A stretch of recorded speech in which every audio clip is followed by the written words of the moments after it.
ಆತ್ಮೀಯ ವಿದ್ಯಾರ್ಥಿಗಳೇ, ಇವತ್ತಿನ ತರಗತಿಯಲ್ಲಿ ನಾವು ಏನು ಮಾಡೋಣ, ಅಸಮತೋಲನ ಅಥವಾ ಅಸಮತೂಕದ ಬೆಳವಣಿಗೆ ಸಿದ್ಧಾಂತ, the theory of unbalanced growth ಅಂತೇಳಿ ಈ ಒಂದು ಟಾಪಿಕ್ ಬಗ್ಗೆ ಚರ್ಚೆಯನ್ನು ಮಾಡುವಂಥ ಕೆಲಸವನ್ನು ಮಾಡಲಾಗ್ತದೆ. ವಿಡಿಯೋನ ಕೊನೆ ತನಕ ಸ್ಕಿಪ್ ಮಾಡಿದೆ ನೋಡಿ. ವಿಡಿಯೋ ಇಷ್ಟ ಆತಂತಂದ್ರೆ ಲೈಕ್ ಮಾಡಿರಿ ಮತ್ತು ಹೆಚ್ಚಿನ ಸಂಖ್ಯೆಯಲ್ಲಿ ವಿದ್ಯಾರ್ಥಿಗಳು ಚಾನಲನ್ನು ಸಬ್ಸ್ಕ್ರೈಬ್ ಮಾಡುವುದರ ಮೂಲಕ ಚಾನಲ್ಗೆ ಸಪೋರ್ಟ್ ಮಾಡಬೇಕಂತೇಳಿ ತಮ್ಮಲ್ಲಿ ಕೇಳ್ಕೋತೇನೆ. ಬನ್ನಿ ಇವತ್ತಿನ ತರಗತಿಯನ್ನು ಪ್ರಾರಂಭವನ್ನು ಮಾಡೋಣ. ಹಿಂದಿನ ತರಗತಿಯಲ್ಲಿ ನಾವು ಏನು ಮಾಡಿದ್ವಿ, ಸಮತೋಲನ ಬೆಳವಣಿಗೆ ಸಿದ್ಧಾಂತ ಬಗ್ಗೆ ಅಧ್ಯಯನ ಮಾಡಿದ್ವಿ. ಅದಕ್ಕೆ ಡೆಡ್ ಅಪೋಸಿಟ್ ಆಗಿ ಇನ್ನೊಂದು ಸಿದ್ಧಾಂತ ಯಾವುದು, ಅಸಮತೋಲನ ಬೆಳವಣಿಗೆ ಸಿದ್ಧಾಂತ ಆಗ್ತದೆ. ಹೀಗಾಗಿ ಈ ಅಸಮತೂಕದ ಬೆಳವಣಿಗೆ ಸಿದ್ಧಾಂತದ ಪ್ರಕಾರ ಆರ್ಥಿಕತೆಯ ಎಲ್ಲ ಕ್ಷೇತ್ರಗಳನ್ನು ಏಕ ಸಮಯದಲ್ಲಿ ಅಭಿವೃದ್ಧಿಪಡಿಸುವ ಬದಲು ನಾವು ಸಮತೋಲನ ಬೆಳವಣಿಗೆ ಸಿದ್ಧಾಂತವನ್ನು ನಾವು ಏನು ಮಾಡಿದ್ವಿ, ಆರ್ಥಿಕತೆಯಲ್ಲಿ ಬರುವಂಥ ಎಲ್ಲ ಕ್ಷೇತ್ರವನ್ನು ಏಕಕಾಲಿಕವಾಗಿ ಅಭಿವೃದ್ಧಿಪಡಿಸುವಂಥ ಕೆಲಸವನ್ನು ನಾವು ಸಮತೋಲನ ಬೆಳವಣಿಗೆ ಸಿದ್ಧಾಂತದಲ್ಲಿ ಮಾಡಿದ್ವಿ.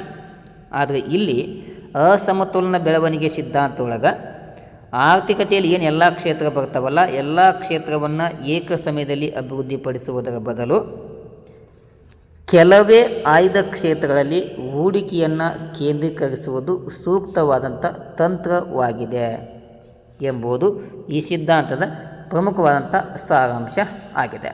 ಅಂದರೆ ನಮಗೆ ಯಾವುದು ಕೆಲವೊಂದು ಆಯ್ದ ಕ್ಷೇತ್ರ ಬರ್ತಾವಲ್ಲ, ಕೆಲವು ಪ್ರಮುಖ ಕ್ಷೇತ್ರ ಬರ್ತಾವಲ್ಲ, ಅಲ್ಲಿ ನಾವು ಬಂಡವಾಳವನ್ನು ಕೇಂದ್ರೀಕರಿಸುವುದರ ಮೂಲಕ ಅಭಿವೃದ್ಧಿ ಅಥವಾ ಬೆಳವಣಿಗೆಯನ್ನು ಸಾಧಿಸುವುದಕ್ಕೆ ನಾವು ಅಸಮತೋಲನ ಬೆಳವಣಿಗೆ ಸಿದ್ಧಾಂತದ ಪ್ರಮುಖವಾದಂಥ ಸಾರಾಂಶ ಆಗ್ತದೆ.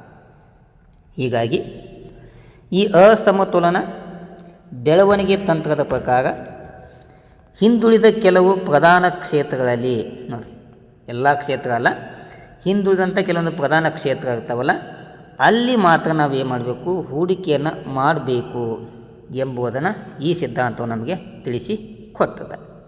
ಯಾವ ಹಿಂದಿರ್ತಾವಲ್ಲ, ಯಾವ ನಮಗೆ ಅತ್ಯವಶ್ಯಕವಾದಂಥ ಪ್ರಧಾನ ಕ್ಷೇತ್ರವಾಗಿರ್ತಾವಲ್ಲ, ಅಂಥ ಕ್ಷೇತ್ರದ ಮೇಲೆ ಮಾತ್ರ ನಾವು ಹೂಡಿಕೆಯನ್ನು ಮಾಡುವುದರ ಮೂಲಕ ಅವುಗಳನ್ನು ಅಭಿವೃದ್ಧಿಪಡಿಸಬೇಕು ಅಥವಾ ಬೆಳವಣಿಗೆಯನ್ನು ಸಾಧಿಸಬೇಕು ಎಂಬುದನ್ನು ಈ ಅಸಮತೋಲನ ಬೆಳವಣಿಗೆಯು ತಿಳಿಸಿ ಕೊಡುತ್ತದೆ.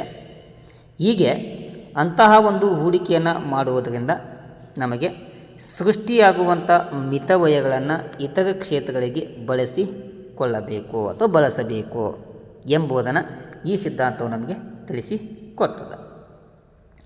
ಇಷ್ಟೆಲ್ಲ ಮಾಹಿತಿಯನ್ನು ಕೊಡುವಂಥ ಈ ಅಸಮತೋಲನ ಬೆಳವಣಿಗೆ ಸಿದ್ಧಾಂತದ ಪ್ರಮುಖ ಪ್ರತಿಪಾದಕರು ಯಾರಂತಂದ್ರೆ ಒಬ್ಬರು ಹರ್ಷ್ಮನ್, ಸಿಂಗರ್ ಅಂತೇಳಿ, ಕಿಂಡಲ್ ಬರ್ಗರ್ ಅಂತೇಳಿ, ರಾಸ್ಟ್ರೋ. ಇವರು ಈ ಅಸಮತೋಲನ ಅಭಿವೃದ್ಧಿ ತಂತ್ರದ ಅಥವಾ ಬೆಳವಣಿಗೆ ತಂತ್ರದ ಪ್ರಮುಖ ಸಮರ್ಥಕರು ಅಥವಾ ಪ್ರತಿಪಾದಕರು ಆಗಿದ್ದಾರೆ. ಆದರೆ ಈ ಒಂದು ಸಿದ್ಧಾಂತವನ್ನು ಬಹಳ ಸಮರ್ಪಕವಾಗಿ ಅಭಿವೃದ್ಧಿಗೊಳಿಸಿ ಜನಪ್ರಿಯಗೊಳಿಸಿದಂಥ ಕೀರ್ತಿ ಯಾರಿಗೆ ಸಲ್ತದೆ ಅಂತಂದ್ರೆ ಅದು ಹರ್ಷ್ಮನ್ರವರಿಗೆ ಸಲ್ಲುತ್ತದೆ. ಹೀಗಾಗಿ ಈ ಅಸಮತೋಲನ ಬೆಳವಣಿಗೆ ಸಿದ್ಧಾಂತದ ನಿಜವಾದ ಪ್ರತಿಪಾದಕರು ಯಾರಂತಂದ್ರೆ ಅವರು ಪ್ರೊಫೆಸರ್ ಹರ್ಷ್ಮನ್ ಅಂತೇಳಿ. ಓಕೆನಾ? ಇಷ್ಟು ನೀವು ಪೀಠಿಕೆಯಲ್ಲಿ ಈ ಒಂದು ಸಿದ್ಧಾಂತವನ್ನು ಗಮನಿಸಬೇಕಾಗ್ತದೆ. ಪೀಠಿಕೆ ಆದಮೇಲೆ ಈ ಸಿದ್ಧಾಂತದ ಅರ್ಥ ಮತ್ತು ಪ್ರತಿಪಾದನೆಗಳ ಬಗ್ಗೆ ಚರ್ಚೆಯನ್ನು ಮಾಡೋಣ. ಅಸಮತೋಲನ ಬೆಳವಣಿಗೆ ಅಂದರೆ ಕೆಲವು ಕ್ಷೇತ್ರಗಳ ಅಭಿವೃದ್ಧಿ ಮತ್ತು ಅದರ ಫಲಗಳನ್ನು ಇತರ ಕ್ಷೇತ್ರಗಳಿಗೆ ವಿಸ್ತರಿಸುವುದು ಎಂದರ್ಥ. ಮೊದಲಿಗೆ ಕೆಲವೇ ಕ್ಷೇತ್ರಗಳಲ್ಲಿ ನಾವು ಅಭಿವೃದ್ಧಿ ಮಾಡೋದು, ಆ ಕೆಲವೇ ಕ್ಷೇತ್ರಗಳಲ್ಲಿ ಅಭಿವೃದ್ಧಿ ಆದಮೇಲೆ ಅಲ್ಲಿ ಒಂದು ಅಭಿವೃದ್ಧಿ ತಂತ್ರವನ್ನು, ಅಲ್ಲಿ ಫಲವನ್ನು ಮತ್ತೊಂದು ಕ್ಷೇತ್ರಗಳಿಗೆ ಅಥವಾ ಇತರ ಕ್ಷೇತ್ರಗಳಿಗೆ ವಿಸ್ತರಿಸುವಂಥ ಒಂದು ಏನು ಥೀಮ್ ಇದೆಯಲ್ಲ, ಅದು ಅಸಮತೋಲನ ಬೆಳವಣಿಗೆ ಒಂದು ಸಾರಾಂಶ ಆಗಿದೆ. ಇನ್ನು ಈ ಹರ್ಷ್ಮನ್ರವರ ಪ್ರತಿಪಾದನೆ ಏನಂತಂದ್ರೆ, ಹರ್ಷ್ಮನ್ರವರ ಪ್ರಕಾರ ಅಭಿವೃದ್ಧಿ ಎಂದರೆ ಅಸಮತೋಲನಗಳ ಒಂದು ಸರಪಣಿಯನ್ನು ಸಜೀವವಾಗಿಸುವುದೇ ಹೊರತು ಅಸಮತೋಲನದ ನಿವಾರಣೆ ಅಲ್ಲ. ನೋಡಿ, ಈ ಅಸಮತೋಲನ ಬೆಳವಣಿಗೆ ಅಂತಂದ್ರೆ ಅಥವಾ ಅಭಿವೃದ್ಧಿ ಅಂತಂದ್ರೆ ಈ ಅಸಮತೋಲನಗಳ ಏನು ಒಂದು ಸರಪಣಿ ಇದೆಯಲ್ಲ, ಅದನ್ನು ಸಜೀವವಾಗಿ ನಾವು ಇಟ್ಕೋಬೇಕು. ಅಂದರೆ ಅದನ್ನು ಯಾವುದೇ ಕಾರಣಕ್ಕೂ ವೇಸ್ಟ್ ಆಗುವಂತೆ ಬಿಡುವಂತಿಲ್ಲ, ಸಜೀವವಾಗಿ ಇಟ್ಕೋಬೇಕು ಹೊರತು ಆ ಅಸಮತೋಲನ ಸಂಪೂರ್ಣವಾಗಿ ನಿವಾರಣೆ ಮಾಡೋದಲ್ಲ. ಅಂದ್ರೆ ಯಾವ ಹಿಂದುಳಿದ ಕ್ಷೇತ್ರಗಳಿರ್ತಾವಲ್ಲ, ಯಾವ ಕೆಲವೊಂದು ಆಯ್ದವಾದಂಥ ಕ್ಷೇತ್ರಗಳಿರ್ತಾವಲ್ಲ, ಅವುಗಳನ್ನು ಅಭಿವೃದ್ಧಿಪಡಿಸುವುದರ ಜೊತೆಗೆ ಅವುಗಳನ್ನು ಜೀವಂತವಾಗಿ ಇಟ್ಟುಕೊಂಡು ಮುಂದಿನ ಒಂದು ಕ್ಷೇತ್ರದ ಅಭಿವೃದ್ಧಿಯನ್ನು ಗೊಳಿಸುವುದು ಎಂಬ ಒಂದು ಸಾರಾಂಶವನ್ನು ಈ ತೆರನಾಗಿ ಲಕ್ಷ್ಮಣರವರು ಕೊಟ್ಟಿದ್ದಾರೆ. ಏನ ಇಷ್ಟು ಇದರ ಒಂದು ಅಭಿಪ್ರಾಯ. ಇಷ್ಟೇ ಅಲ್ಲದೆ ಒಂದು ಪೈಪೋಟಿಯುಕ್ತ ಆರ್ಥಿಕತೆಯಲ್ಲಿ ಲಾಭ ನಷ್ಟಗಳು ಎರಡು ಇರುತ್ತವೆ. ಓಕೆ, ಈ ಒಂದು ಮಾರ್ಕೆಟ್ ಅಂತಂದ್ರೆ ಅಲ್ಲಿ ನಿರಂತರವಾಗಿ ಪೈಪೋಟಿ ಪ್ರಮಾಣ ಐತೆ ಅಂತಂದ್ರೆ ಅಲ್ಲಿ ಲಾಭವೂ ಸಿಗಬಹುದು, ಕೆಲವೊಂದು ಸಮಯದಲ್ಲಿ ನಷ್ಟ ಕೂಡ ಸಂಭವಿಸಬಹುದು. ಲಾಭ ಸಿಕ್ಕಾಗ ಹಿಗ್ಗುವಂತಿಲ್ಲ, ನಷ್ಟ ಬಂದಾಗ ಕೂಡ ಕುಗ್ಗುವಂಥ ಸನ್ನಿವೇಶ ಇಲ್ಲ. ಯಾಕಂದ್ರೆ ಈ ಎರಡೂ ಸನ್ನಿವೇಶಗಳು ಅಲ್ಲಿ ಕಂಡು ಬರ್ತಾವೆ. ಹೀಗಾಗಿ ಆರ್ಥಿಕತೆಯನ್ನು ಚಲನೆಯಲ್ಲಿರಿಸಲು ಬೇಕಾದರೆ, ಚಲಾವಣೆಯೊಳಗೆ ಇರಬೇಕಾದ್ರೆ ಅಭಿವೃದ್ಧಿಯ ನೀತಿಯು ಬಿಗುವನ್ನು, ಅಸಮಾನತೆಗಳು ಮತ್ತು ಅಸಮತೋಲನಗಳನ್ನು ಉಳಿಸಿಕೊಳ್ಳಬೇಕು. ನೋಡಿ, ನಾವು ಆರ್ಥಿಕತೆಯೇ ಒಂದು ಅಭಿವೃದ್ಧಿ ನೀತಿ ಇದೆಯಲ್ಲ, ಅಲ್ಲಿ ಬಿಗಿಯಾಗಿ ಅಥವಾ ಬಿಗುವಾಗಿ ನಾವು ಇಟ್ಕೋಬೇಕಂತಂದ್ರೆ ಅಲ್ಲಿ ಏನು ಮಾಡಬೇಕಂತಂದ್ರೆ ಅಸಮಾನತೆ ಮತ್ತು ಅಸಮತೋಲನವನ್ನು ಉಳಿಸಿಕೊಳ್ಳಬೇಕು. ಅಂದಾಗ ಮಾತ್ರ ದೇಶದ ಬೆಳವಣಿಗೆ ಆಗ್ತದೆ ಎಂಬುದನ್ನು ಲಕ್ಷ್ಮಣರವರು ಪ್ರತಿಪಾದನೆಯನ್ನು ಮಾಡಿದ್ದಾರೆ. ಯಾಕಂತಂದ್ರೆ ಎಲ್ಲ ಕ್ಷೇತ್ರವನ್ನು ಏಕಕಾಲಿಕ ನಾವು ಅಭಿವೃದ್ಧಿ ಮಾಡಿದರೆ ಸ್ವಲ್ಪ ಸಮಸ್ಯೆಗಳಾಗ್ಬೋದು. ಅದಕ್ಕೆ ಲಕ್ಷ್ಮಣ ಏನು ಹೇಳ್ತಾನೆ, ನಿರ್ದಿಷ್ಟ ಒಂದು ಕ್ಷೇತ್ರವನ್ನು, ನಿರ್ದಿಷ್ಟ ಒಂದು ವಲಯವನ್ನು ಆಯ್ಕೆ ಮಾಡಿಕೊಂಡು ಅದರ ಒಂದು ಅಭಿವೃದ್ಧಿಯನ್ನು ಗೊಳಿಸಿದ ಮೇಲೆ, ಅದರ ಒಂದು ಬೆಳವಣಿಗೆಯನ್ನು ಸಾಧಿಸಿದ ಮೇಲೆ ಅದರ ಫಲವನ್ನು ಮತ್ತೊಂದು ಕ್ಷೇತ್ರಕ್ಕೆ ನಾವು ಅಪ್ಲೈಯನ್ನು ಮಾಡೋಣ. ಹಾಗೆ ಮಾಡುವುದರ ಮೂಲಕ ನಾವು ಸಂಪನ್ಮೂಲವನ್ನು ಸಂರಕ್ಷಣೆ ಮಾಡ್ಬೋದು, ದೇಶದ ಬೆಳವಣಿಗೆ ಕೂಡ ಸಾಧಿಸಬಹುದು ಎಂಬ ಒಂದು ಸಾರಾಂಶವನ್ನು ಲಕ್ಷ್ಮಣರವರು ಭಾಳ ಅದ್ಭುತವಾಗಿ ತಿಳಿಸಿಕೊಡುವಂಥ ಕೆಲಸವನ್ನು ಮಾಡಿದ್ದಾರೆ. ಓಕೆನಾ, ಇದು ಈ ಸಿದ್ಧಾಂತದ ಪ್ರತಿಪಾದನೆ ಅಥವಾ ಸಾರಾಂಶ ಆಗಿದೆ. ಇನ್ನೂ ಕೂಡ ಹೆಚ್ಚಿನ ಮಾಹಿತಿ ಐತೆ ನೋಡ್ರಿ.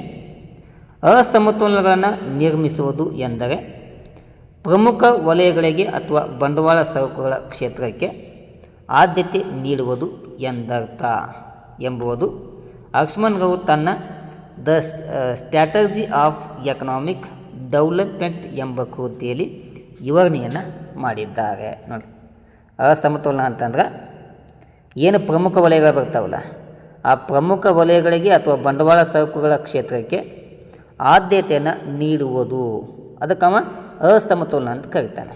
ಅಂದರೆ ಯಾವ ಪ್ರಮುಖ ವಲಯ ಇರ್ತಾವಲ್ಲ, ಯಾವ ಆದ್ಯತೆ ಕ್ಷೇತ್ರ ಇರ್ತಾವಲ್ಲ, ಅವುಗಳಿಗೆ ನಾವು ಆದ್ಯತೆಯನ್ನು ನೀಡುವುದು ಲಕ್ಷ್ಮಣರವರ ಒಂದು ನಿಜವಾದಂಥ ಪ್ರತಿಪಾದನೆ ಆಗಿದೆ. ಹೀಗೆ ಆ ನಿರ್ದಿಷ್ಟವಾದಂಥ ವಲಯ ಮತ್ತು ಕ್ಷೇತ್ರಕ್ಕೆ ಆದ್ಯತೆಯನ್ನು ಕೊಡಬೇಕಂತೇಳಿ ಅವು ಎಲ್ಲಿ ನಮಗೆ ಮಾಹಿತಿಯನ್ನು ತಿಳಿಸ್ಕೊಡ್ತಾರೆ ಅಂತಂದ್ರೆ the strategy of economic development ಎಂಬ ಕೃತಿಯಲ್ಲಿ ಅದರ ಬಗ್ಗೆ ಸವಿಸ್ತಾರವಾದಂಥ ಮಾಹಿತಿಯನ್ನು ತಿಳಿಸಿಕೊಡುವಂಥ ಕೆಲಸವನ್ನು ಲಕ್ಷ್ಮಣರವರು ಮಾಡಿದ್ದಾರೆ.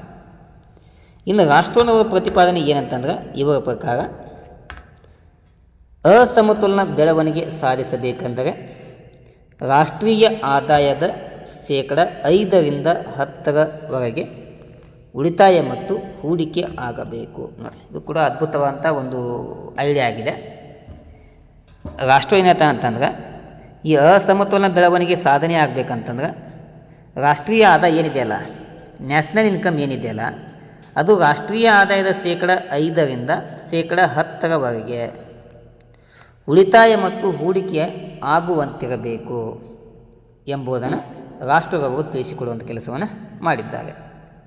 ಈ ಉತ್ಪಾದಕ ಹೂಡಿಕೆಗಳನ್ನು ಆರ್ಥಿಕತೆಯ ಪ್ರಮುಖ ವಲಯಗಳಲ್ಲಿ ನಡೆಸಬೇಕು. ನೋಡಿ, ಏನು ಉತ್ಪಾದಕ ಹೂಡಿಕೆ ಬರ್ತಾವಲ್ಲ, ಅವುಗಳನ್ನ ಆರ್ಥಿಕತೆಯಲ್ಲಿ ಏನು ಪ್ರಮುಖ ವಲಯಗಳು ಬರ್ತಾವಲ್ಲ, ಆ ಪ್ರಮುಖ ವಲಯಗಳಲ್ಲಿ ನಡೆಸಬೇಕು ಎಂಬುದನ್ನು ತಿಳಿಸಿಕೊಡುತ್ತಾರೆ.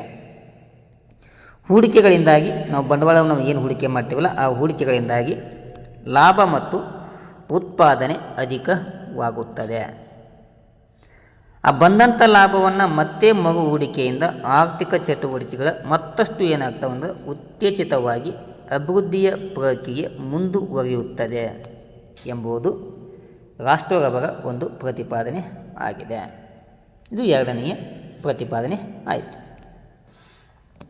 ಇನ್ನೂ ಹೆಚ್ಚಿನ ಮಾಹಿತಿ ಆಯ್ತು ನೋಡ್ರಿ.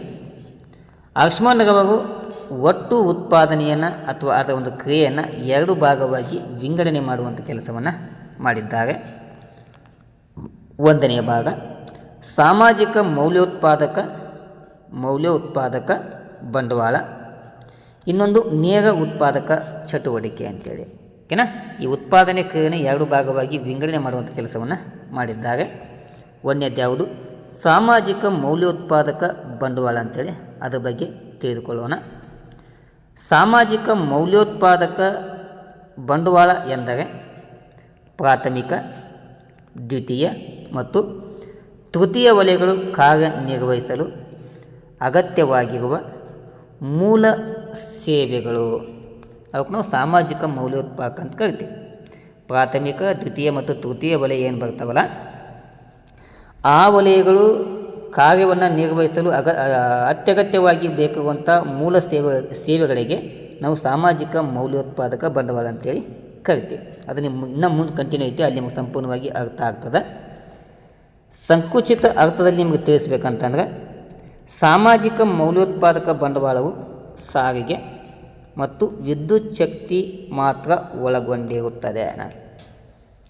ಈಗ ಈ ವಲಯ ಮತ್ತು ಈ ವಲಯ ಕಾರ್ಯವನ್ನು ನಿರ್ವಹಿಸಬೇಕಂತಂದ್ರೆ ಇದು ಬೇಕು ಮತ್ತು ಇದು ಕೂಡ ಬೇಕಾಗ್ತದೆ. ಇದು ಸಂಕುಚಿತ ಅರ್ಥವನ್ನು ಕೊಡ್ತದೆ. ಓಕೆನಾ.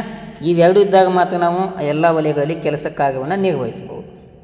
ಈಗ ವಿಶಾಲವಂತ ಅರ್ಥದಲ್ಲಿ ನಾವು ಸಾಮಾಜಿಕ ಮೌಲ್ಯೋತ್ಪಾದಕ ಬಂಡವಾಳವನ್ನು ನಮಗೆ ತಿಳಿಸ್ಬೇಕಂತಂದ್ರೆ, ಕಾನೂನು ಮತ್ತು ಸುವ್ಯವಸ್ಥೆ, ಶಿಕ್ಷಣ, ಶಕ್ತಿ, ನೀರು ಪೂರೈಕೆ, ನೀರಾವರಿ, ಸಾರಿಗೆ ಮತ್ತು ಸಂಪರ್ಕ, ಸಾರ್ವಜನಿಕ ಆರೋಗ್ಯ, ನೈರ್ಮಲ್ಯ, ಒಳಚರಂಡಿ ಯೋಜನೆ ಈ ಮುಂತಾದವುಗಳು ಅಡಕವಾಗಿದೆ.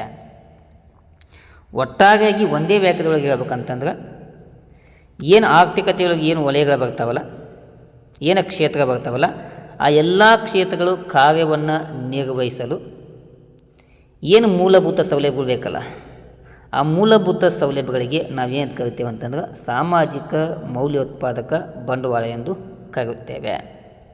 ಅಂಥ ಒಂದು ಮೂಲಭೂತ ಸೌಲಭ್ಯಗಳು ಯಾವಂತಂದ್ರೆ, ಒಂದು ವಿದ್ಯುತ್ ಆಗ್ಬೋದು, ಸಾರಿಗೆ ಆಗ್ಬೋದು, ಕಾನೂನು ಮತ್ತು ಸುವ್ಯವಸ್ಥೆ ಆಗ್ಬೋದು, ಶಿಕ್ಷಣ, ನೀರಾವರಿ ಸೌಲಭ್ಯ, ಸಾರಿಗೆ ಮತ್ತು ಸಂಪರ್ಕ, ಸಾರ್ವಜನಿಕ ಆರೋಗ್ಯ, ನೈರ್ಮಲ್ಯ, ಒಳಚರಂಡಿ ಎಕ್ಸೆಟ್ರಾ. ಇವಾಗ ನಾವೆಲ್ಲ ಏನು ಕರಿತೇವೆ ಅಂತಂದ್ರೆ ಸಾಮಾಜಿಕ ಮೌಲ್ಯೋತ್ಪಾದಕ ಬಂಡವಾಳ ಅಂತೇಳಿ ಕರೆಯುವಂಥ ಕೆಲಸವನ್ನು ಮಾಡ್ತೇವೆ. ಇಲ್ಲಿ ಈ ಸಾಮಾಜಿಕ ಮೌಲ್ಯೋತ್ಪಾದಕ ಬಂಡವಾಳದ ಏನು ಲಕ್ಷಣಗಳೇನು ಎಂಬುದನ್ನು ತಿಳಿದುಕೊಳ್ಳೋಣ. ಇದರ ಲಕ್ಷಣ ಏನಂತಂದ್ರೆ, ಒಂದನೇ ಲಕ್ಷಣ, ಅದು ಸಾಮಾಜಿಕ ಅಥವಾ ಸಾರ್ವಜನಿಕ ನಿಯಂತ್ರಣಕ್ಕೆ ಒಳಪಟ್ಟಿರುತ್ತದೆ. ಓಕೆನಾ. ಅದು ಸರ್ಕಾರ ಅಥವಾ ಸಾರ್ವಜನಿಕ ನಿಯಂತ್ರಣಕ್ಕೆ ಒಳಪಟ್ಟು ಕಾರ್ಯವನ್ನು ನಿರ್ವಹಿಸುತ್ತದೆ. ಸೆಕೆಂಡ್ ಒನ್, ಅನೇಕ ವೈವಿಧ್ಯಮಯ ಚಟುವಟಿಕೆಗಳನ್ನು ನಡೆಸಲು ಅದು ಅವಕಾಶವನ್ನು ಒದಗಿಸಬೇಕು. ಅಂದರೆ ಒಂದೇ ವಿಚಾರವಾಗಿ ಅಲ್ಲ, ವೈವಿಧ್ಯಮಯ ಚಟುವಟಿಕೆಗಳನ್ನು ನಡೆಸಲು ಅದು ಅವಕಾಶವನ್ನು ಮಾಡಿ ಕೊಡಬೇಕಾಗ್ತದೆ. ಥರ್ಡ್ ಒನ್, ಅದು ಆಯಾತವನ್ನು ಮಾಡಿಕೊಳ್ಳಲು ಅಸಾಧ್ಯವಾಗಿರಬೇಕು. ಆಯಾತ ಅಂತಂದ್ರೆ ಆಮದು. ಓಕೆನಾ. ನಮಗೇನು ಬೇಕಲ್ಲ ಎಲ್ಲವನ್ನು ನಮ್ಮ ದೇಶದಲ್ಲಿ ಮಾತ್ರ ನಾವೇನು ಮಾಡ್ಕೋಬೇಕು, ಅವುಗಳನ್ನು ಉತ್ಪಾದನೆ ಮಾಡುವುದರ ಮೂಲಕ ಬಳಕೆಯನ್ನು ಮಾಡ್ಕೋಬೇಕು. ಯಾವುದೇ ಕಾರಣಕ್ಕೂ ಆಮದನ್ನು ಮಾಡಿಕೊಳ್ಳುವಂತಿಲ್ಲ. 4, ಅದರ ನಿರ್ಮಾಣಕ್ಕೆ ಅಗತ್ಯವಿರುವ ಬಂಡವಾಳ ಹೂಡಿಕೆಯು ತಾಂತ್ರಿಕ ವಿಭಜನೆಗೆ ಒಳಪಡಬಾರದು. ನೋಡಿ, ಅದನ್ನು ಡಿವೈಡ್ ಮಾಡುವಂಥ ಕೆಲಸವನ್ನು, ಅತ್ಯಾಧುನಿಕದ ಯಂತ್ರೋಪಕರಣಗಳನ್ನು ಏನು ಬಳಸಿಕೊಳ್ಳುವುದರ ಮೂಲಕ ಅಂಥ ಒಂದು ನೀತಿಯ ಮೂಲಕ ನಾವೇನು ಮಾಡಬೇಕು, ಹೆಚ್ಚಿನ ಪ್ರಮಾಣದಲ್ಲಿ ಬಂಡವಾಳ ಹೂಡಿಕೆಯನ್ನು ಮಾಡಬೇಕಾಗ್ತದೆ. 5ನೇ ಲಕ್ಷಣ, ಅದರ ಬಂಡವಾಳ ಉತ್ಪನ್ನ ಪ್ರಮಾಣ ಅಧಿಕವಾಗಿರಬೇಕು. ಅಂದಾಗ ನಾವು ಹೆಚ್ಚಿನ ಪ್ರಮಾಣದಲ್ಲಿ ನಾವೇನು ಮಾಡ್ಬೋದು, ಸಾಮಾಜಿಕ ಮೌಲ್ಯೋತ್ಪಾದಕ ಬಂಡವಾಳ ಹೂಡಿಕೆಯನ್ನು ಕೈಗೊಳ್ಳಬಹುದು ಎಂಬುದು ಇದರ ಒಂದು 5 ಪ್ರಮುಖವಾದಂಥ ಲಕ್ಷಣಗಳು ಆಗಿವೆ. ಈ ಸ್ಪೀಡಾಗಿ ನಿಮಗೆ ನಾನು ಸ್ವಲ್ಪ ಓದ್ಬಿಡ್ತಾ ನೋಡ್ರಿ. ಸಾಮಾಜಿಕ ಮೌಲ್ಯೋತ್ಪಾದಕ ಬಂಡವಾಳದಿಂದ ಮೂಲ ಸೌಲಭ್ಯಗಳು ನಿರ್ಮಾಣವಾಗುತ್ತವೆ. ನಮ್ಗೆ ಅತ್ಯವಶ್ಯಕವಾಗಿ ಮೂಲ ಸೌಲಭ್ಯಗಳು ಏನು ಬೇಕಲ್ಲ ಅವು ನಿರ್ಮಾಣ ಆಗ್ತಾವಂತ. ಸಾಮಾಜಿಕ ಮೌಲ್ಯೋತ್ಪಾದಕ ಬಂಡವಾಳವು ಸಾಮಾಜಿಕ ಕಲ್ಯಾಣವನ್ನು ಉಂಟು ಮಾಡಿ ನೇರ ಉತ್ಪಾದಕ ಚಟುವಟಿಕೆಗಳನ್ನು ಪ್ರೋತ್ಸಾಹಿಸುವಂಥ ಕೆಲಸವನ್ನು ಮಾಡ್ತದೆ. ಒಂದು ಎಕ್ಸಾಂಪಲ್ ಕೊಟ್ಟ, ಉದಾಹರಣೆಗೆ ವಿದ್ಯುತ್ ಉತ್ಪಾದನೆಗೆ ಮಾಡಿದ ಹೂಡಿಕೆಯು ವಿದ್ಯುತ್ತನ್ನು ಕಡಿಮೆ ಬೆಲೆಗೆ ಪೂರೈಕೆ ಮಾಡುತ್ತದೆ. ಇದರಿಂದಾಗಿ ಹೊಸ ಕೈಗಾರಿಕೆಗಳ ಸ್ಥಾಪನೆಗೆ ಉತ್ತೇಜನ ಸಿಗುತ್ತದೆ. ವ್ಯಾಪಾರ ಮತ್ತು ಉದ್ಯಮ ಚಟುವಟಿಕೆಗಳನ್ನು ವಿಸ್ತಾರಗೊಳ್ಳುವಂತೆ ಮಾಡುತ್ತದೆ ಹಾಗೂ ಸಾಮಾಜಿಕ ಮೌಲ್ಯೋತ್ಪಾದಕ ಬಂಡವಾಳದಿಂದಾಗಿ ಮೂಲ ಸೇವೆಗಳನ್ನು ಅಗ್ಗದ ದರದಲ್ಲಿ ನಮಗೆ ಲಭ್ಯವಾಗುವಂತೆ ಮಾಡ್ತದೆ. ಇದು ನೇರ ಉತ್ಪಾದಕ ಚಟುವಟಿಕೆಗಳಲ್ಲಿ ಹೂಡಿಕೆಗೆ ಅಪರಿಮಿತ ಪ್ರೋತ್ಸಾಹ ದೊರೆಯುವಂತೆ ಮಾಡುವುದರ ಮೂಲಕ ನಮಗೆ ಸಹಾಯವನ್ನು ಮಾಡಿಕೊಡ್ತದೆ ಎಂಬುದು ಯಾರ ಒಂದು ಅಭಿಪ್ರಾಯವಾಗಿದೆ? ಹರ್ಷ್ಮನ್ರವರ ಒಂದು ಅಭಿಪ್ರಾಯ ಆಗಿದೆ. ಇನ್ನು ಎರಡನೇ ಒಂದು ಭಾಗ ನೇರ ಉತ್ಪಾದಕ ಚಟುವಟಿಕೆ ಅಂತೇಳಿ. ಇಲ್ಲಿ ನೋಡಿರಿ, ನೇರ ಉತ್ಪಾದಕ ಚಟುವಟಿಕೆಗಳು ಅಂತಂದ್ರೆ ಅನುಭೋಗ ಮತ್ತು ಉತ್ಪಾದನೆಗಳಲ್ಲಿ ನೇರವಾಗಿ ಬಳಸಲ್ಪಡುವ ಸರಕುಗಳ ಸೃಷ್ಟಿಯ ಒಂದು ಕ್ರಿಯೆ ಎಂದರ್ಥ. ನೇರ ಉತ್ಪಾದಕ ಚಟುವಟಿಕೆ ಅಂತಂದ್ರೆ ಏನು ಅನುಭೋಗ ಏನು ಬರ್ತಾವಲ್ಲ ಮತ್ತು ಉತ್ಪಾದನೆಗಳಲ್ಲಿ ನಾವು ನೇರವಾಗಿ ಬಳಸಲ್ಪಡುವಂಥ ವಸ್ತುಗಳು ಏನಿದಾವಲ್ಲ, ಆ ವಸ್ತುಗಳ ಒಂದು ಸೃಷ್ಟಿಯ ಒಂದು ಪ್ರಕ್ರಿಯೆಗೆ ನಾವು ನೇರ ಉತ್ಪಾದಕ ಚಟುವಟಿಕೆ ಅಂತೇಳಿ ಕರಿತೇವೆ. ಇನ್ನೂ ನಿಮ್ಗೆ ಹೆಚ್ಚಿಗೆ ಮಾಹಿತಿ ಬೇಕಂತಂದ್ರೆ, ನೇರ ಉತ್ಪಾದಕ ಚಟುವಟಿಕೆಗಳಲ್ಲಿ ತೊಡಗಿಸಿದ ಬಂಡವಾಳವು ಸಾಮಾಜಿಕ ಮೌಲ್ಯೋತ್ಪಾದಕ ಬಂಡವಾಳ ನಿರ್ಮಾಣಕ್ಕೆ ನೆರವಾಗುತ್ತದೆಯೋ ಇಲ್ಲವೋ ಎಂಬುದನ್ನು ಪರಿಶೀಲನೆಗೆ ಒಳಪಡಿಸಬೇಕು. ಅಷ್ಟೇ ಅಲ್ಲದೆ ಈ ನೇರ ಉತ್ಪಾದಕ ಚಟುವಟಿಕೆಗಳಲ್ಲಿ ಮೊದಲು ಹೂಡಿಕೆ ನಡೆದರೆ ಮೂಲ ಸೌಲಭ್ಯಗಳ ಕೊರತೆಯಿಂದಾಗಿ ಹೊಸ ಕೈಗಾರಿಕೆಗಳು ತೊಂದರೆಗೊಳಗಾಗುತ್ತವೆ ಮತ್ತು ಈ ಮೂಲ ಸೌಲಭ್ಯಗಳ ಕೊರತೆಯಿಂದ ಉತ್ಪಾದನಾ ವೆಚ್ಚವು ಕೂಡ ಹೆಚ್ಚಾಗಿ ಬೆಲೆಯು ಕೂಡ ಹೆಚ್ಚಳ ಆಗ್ತದೆ. ನೋಡಿ, ನಾವೇನಾದರೂ ಈ ನೇರ ಉತ್ಪಾದಕ ಚಟುವಟಿಕೆಯಲ್ಲಿ ಮೊದಲಕ್ಕೆ ನಾವೇನಾದರೂ ಬಂಡವಾಳವನ್ನು ಹೂಡಿಕೆ ಮಾಡಲಿಕ್ಕಂತಂದ್ರೆ ನಮಗೇನಾಗ್ತವೆ? ಮೂಲ ಸೌಲಭ್ಯಗಳ ಕೊರತೆ ಆಗ್ತವೆ. ಮೂಲ ಸೌಲಭ್ಯಗಳ ಕೊರತೆ ಆದವು ಅಂತಂದ್ರೆ ಹೊಸ ಕೈಗಾರಿಕೆಗಳು ತೊಂದರೆಗೆ ಒಳಪಡುವಂಥ ಕೆಲಸವನ್ನು ಮಾಡ್ತಾವೆ. ಅವು ತೊಂದರೆಗೆ ಒಳಪಡೋದು ಅಷ್ಟೇ ಅಲ್ಲದೆ ಈ ಮೂಲಭೂತ ಸೌಲಭ್ಯಗಳ ಕೊರತೆಯಿಂದಾಗಿ ಅವುಗಳಿಗೆ ವಸ್ತುವನ್ನು ಉತ್ಪಾದನೆ ಮಾಡ್ತಾವಲ್ಲ, ಆ ಉತ್ಪಾದನೆ ವೆಚ್ಚ ಕೂಡ ಏನಾಗ್ತದೆ? ಹೆಚ್ಚಳವಾಗುವಂಥ ಸಂಭವ ಇರ್ತದೆ. ಉತ್ಪಾದನೆ ವೆಚ್ಚ ಹೆಚ್ಚಳವಾತಂತಂದ್ರೆ ಅವಾಗ ಸರ್ವೇ ಸಾಮಾನ್ಯವಾಗಿ ವಸ್ತುವಿನ ಬೆಲೆ ಏನು ಮಾಡ್ತಾರೆ? ಹೆಚ್ಚಳಕ್ಕೆ ಕಾರಣವಾಗಿ ಉದ್ಭವಿಸುತ್ತದೆ. ಅದಕ್ಕಾಗಿ ಇದು ನೇರ ಉತ್ಪಾದಕ ಚಟುವಟಿಕೆಗಳಲ್ಲಿ ಹೂಡಿಕೆಗೆ ಅನಿಶ್ಚಿತ ಮತ್ತು ಪ್ರತಿಕೂಲಕರ ವಾತಾವರಣವನ್ನುಂಟು ಮಾಡುತ್ತದೆ. ಹೀಗಾಗಿ ಈ ವಾತಾವರಣವು ಸರಿಯಾಗಬೇಕಾದರೆ ರಾಜಕೀಯ ಒತ್ತಡದಿಂದ ಸಾಮಾಜಿಕ ಮೌಲ್ಯೋತ್ಪಾದಕ ಬಂಡವಾಳದಲ್ಲಿ ಹೂಡಿಕೆಯನ್ನು ಮತ್ತೆ ಏನು ಮಾಡಬೇಕು? ನಾವು ನಡೆಸುವುದರ ಮೂಲಕ ಆರ್ಥಿಕತೆಯಲ್ಲಿ ಈ ಅಸಮತೋಲನ ಬೆಳವಣಿಗೆಯನ್ನು ಸಾಧಿಸಬಹುದು ಎಂಬುದು ಎರಡನೆಯ ಒಂದು ಭಾಗವಾಗಿ ನಾವು ಇದನ್ನು ಅಧ್ಯಯನವನ್ನು ಮಾಡ್ತೀವಿ. ಇಲ್ಲಿ ತನಕ ನಾವು ಏನು ಸ್ವಲ್ಪ ರೇಖಾಚಿತ್ರ ಐತೆ ನೋಡ್ರಿ. ಇಲ್ಲಿ ಸಾಮಾಜಿಕ ಮೌಲ್ಯೋತ್ಪಾದಕ ಬಂಡವಾಳವನ್ನು ಸೂಚಿಸಲಾಗಿದೆ. ಇಲ್ಲಿ ನೇರ ಉತ್ಪಾದಕ ಚಟುವಟಿಕೆಯನ್ನು ನಾವು ಬಿಂಬಿಸಲಾಗಿದೆ.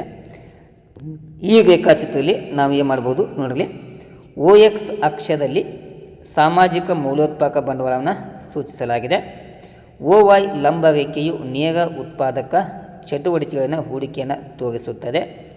AA, BB, C ಇವು ಸಮ ಉತ್ಪನ್ನ ರೇಖೆಗಳು ಆಗಿವೆ. ಇಲ್ಲಿ ನೋಡಿ, AA ಒಂದು A, ಇದು ಒಂದೇ, BB, CC ಇವೇನು ಸಮ ಉತ್ಪನ್ನದ ರೇಖೆಗಳು ಆಗಿವೆ. ಅವು ಯಾವುದೇ ಕಾಲಾವಧಿಯಲ್ಲಿ ಸಾಮಾಜಿಕ ಮೌಲ್ಯೋತ್ಪಾದಕ ಬಂಡವಾಳ ಮತ್ತು ನೇರ ಉತ್ಪಾದಕ ಚಟುವಟಿಕೆಗಳ ವಿವಿಧ ಯೋಜನೆಗಳು ಏಕ ರೀತಿಯ ರಾಷ್ಟ್ರೀಯ ಉತ್ಪನ್ನವನ್ನು ಸೃಷ್ಟಿಸುವುದನ್ನು ತೋರಿಸುತ್ತವೆ. ಸಮ ಉತ್ಪನ್ನ ರೇಖೆಯು ಮೇಲಕ್ಕೆ ಹೋದರೆ ಹೆಚ್ಚು ಉತ್ಪನ್ನವಾಗುತ್ತಿದೆ.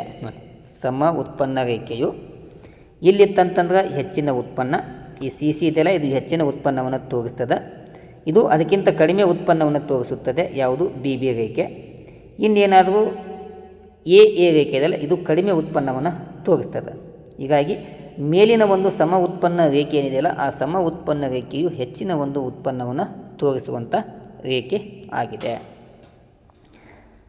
ಮತ್ತು ಕೆಳಗೆ ಹೋದರೆ ಕಡಿಮೆ ಉತ್ಪನ್ನವಾಗುತ್ತದೆ. ನೋಡಿ, ಇಲ್ಲಿ ಕೆಳಗೆ ಇದೆಯಲ್ಲ, ಕೆಳಗೆ ಏನಾದರೂ ಬಂತು, ಇದು ಕೆಳಗದ ಕಡಿಮೆ ಉತ್ಪನ್ನ, ಇಲ್ಲಿ ಮೇಲೆ ಹೋದರೆ ಹೆಚ್ಚಿನ ಉತ್ಪನ್ನವನ್ನು ತೋರಿಸುವಂಥ ಒಂದು ಸಮ ಉತ್ಪನ್ನದ ರೇಖೆಗಳು ಆಗಿವೆ. D, G ಮತ್ತು K ಇವು ಆದರ್ಶ ಉತ್ಪನ್ನದ ಬಿಂದುಗಳಾಗಿವೆ. ಇಲ್ಲಿ ನೋಡಿ, ಇಲ್ಲಿ D ಇದೆಯಲ್ಲ, ಇಲ್ಲಿ G ಮತ್ತು K ಇಲ್ಲಿ 3 ಬಿಂದು ಅದಾವಲ್ಲ, ಈ 3 ಬಿಂದು ಏನು ಆದರ್ಶ ಉತ್ಪನ್ನದ ಬಿಂದುಗಳು ಆಗಿವೆ. ರೇಖೆಯು ಸಾಮಾಜಿಕ ಮೌಲ್ಯೋತ್ಪಾದಕ ಬಂಡವಾಳ ಮತ್ತು ನೇರ ಉತ್ಪಾದಕ ಚಟುವಟಿಕೆಗಳಲ್ಲಿ ಹೂಡಿಕೆಯ ಆದರ್ಶ ಸಂಯೋಜನೆ ತೋರಿಸುತ್ತೆ. ನೋಡಿ, ಈ ಆದರ್ಶ ಸಂಯೋಜನೆ ಏನದಾವಲ್ಲ, ಈ ಡಿ, ಜಿ ಮತ್ತು ಕೆ ಏನದಾವಲ್ಲ, ಈ ಆದರ್ಶ ಸಂಯೋಜನೆಯಲ್ಲಿ ಒಂದು ಉತ್ಪನ್ನವನ್ನು ಹೆಚ್ಚಳ ಮಾಡ್ಬೋದು, ಇನ್ನೊಂದು ಉತ್ಪನ್ನವನ್ನು ಕಡಿಮೆ ಮಾಡುವುದರ ಮೂಲಕ ಹೆಚ್ಚಿನ ಪ್ರಮಾಣದಲ್ಲಿ ಲಭ್ಯ ಮಾಡ್ಬೋದು. ಸಾಮಾಜಿಕ ಮೌಲ್ಯೋತ್ಪಾದಕ ಬಂಡವಾಳ ಮತ್ತು ನೇರ ಉತ್ಪಾದಕ ಚಟುವಟಿಕೆಗಳ ಮೂಲಕ ಆದರ್ಶ ಉತ್ಪನ್ನವನ್ನು ಹೊಂದಬಹುದು ಎಂಬುದನ್ನು ಈ ರೇಖಾಚಿತ್ರ ನಮಗೆ ತಿಳಿಸಿ ಕೊಡ್ತದೆ.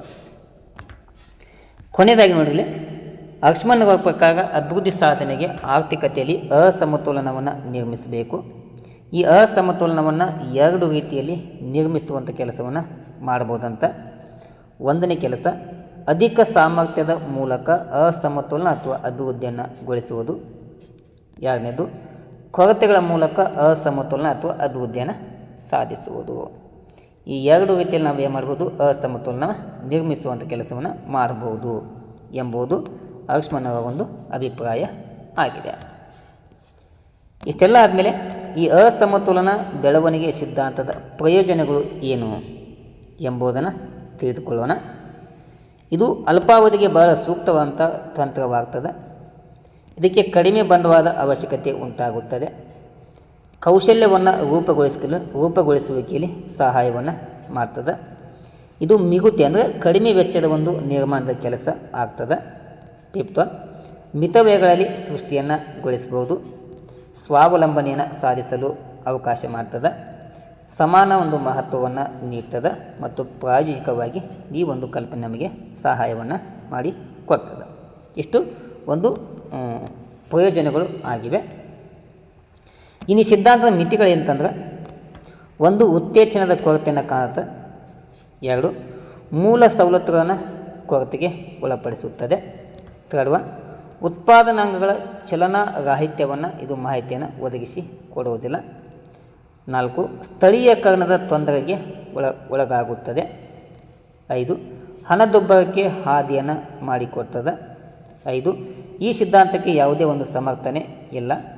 ಇಲ್ಲಿ ಅಸಮತೋಲನಕ್ಕೆ ಹೆಚ್ಚಿನ ಒಂದು ಅಧಿಕವಂತ ಪ್ರಾಶಸ್ತ್ಯವನ್ನು ಕೊಡಲಾಗಿದೆ. 8, ಪ್ರಜಾಪ್ರಭುತ್ವದ ಕಾರ್ಯ ಸಾಧುವಾಗುವಲ್ಲಿ ಇದು ವಿಫಲತೆಯನ್ನು ಸಾಧಿಸುತ್ತದೆ ಎಂಬುದು ಪ್ರಮುಖ 8 ದೋಷಗಳನ್ನು ಒಳಗೊಂಡಿದೆ. ಓಕೆನಾ? ಇಷ್ಟು ವಿದ್ಯಾರ್ಥಿಗಳೇ ಅಸಮತೋಲನ ಬೆಳವಣಿಗೆ ಸಿದ್ಧಾಂತದ ಪ್ರತಿಪಾದಕರು ಯಾರು, ಅವರ ಪ್ರತಿಪಾದನೆ ಏನು, ಈ ಸಿದ್ಧಾಂತದ ಸಾರಾಂಶ, ಇದರಲ್ಲಿ ಬರುವಂಥ ಕೆಲವೊಂದು ಪ್ರಮುಖ ಅಂಶಗಳು ಮತ್ತು ಅದರಿಂದಾಗುವಂಥ ಪ್ರಯೋಜನಗಳು ಮತ್ತು ಮಿತಿಗಳ ಬಗ್ಗೆ ನಿಮಗೆ ತಿಳಿಸಿಕೊಡುವಂಥ ಕೆಲಸವನ್ನು ಮಾಡಿದ್ದೇನೆ. ಓಕೆನಾ? ಇಲ್ಲಿಗೆ ಈ ತರಗತಿಯನ್ನು ಮುಗಿಸ್ತೇನೆ. ಓಕೆನಾ? ಇಲ್ಲಿಯ ತನಕ ತರಗತಿ ವೀಕ್ಷಣೆ ಮಾಡಿದ ಎಲ್ಲ ವಿದ್ಯಾರ್ಥಿಗಳಿಗೆ ಧನ್ಯವಾದಗಳನ್ನು ತಿಳಿಸ್ತಾ ಈ ತರಗತಿಯನ್ನು ಇಲ್ಲಿಗೆ ಮುಗಿಸ್ತೇನೆ. Thank you. ನಮಸ್ಕಾರ.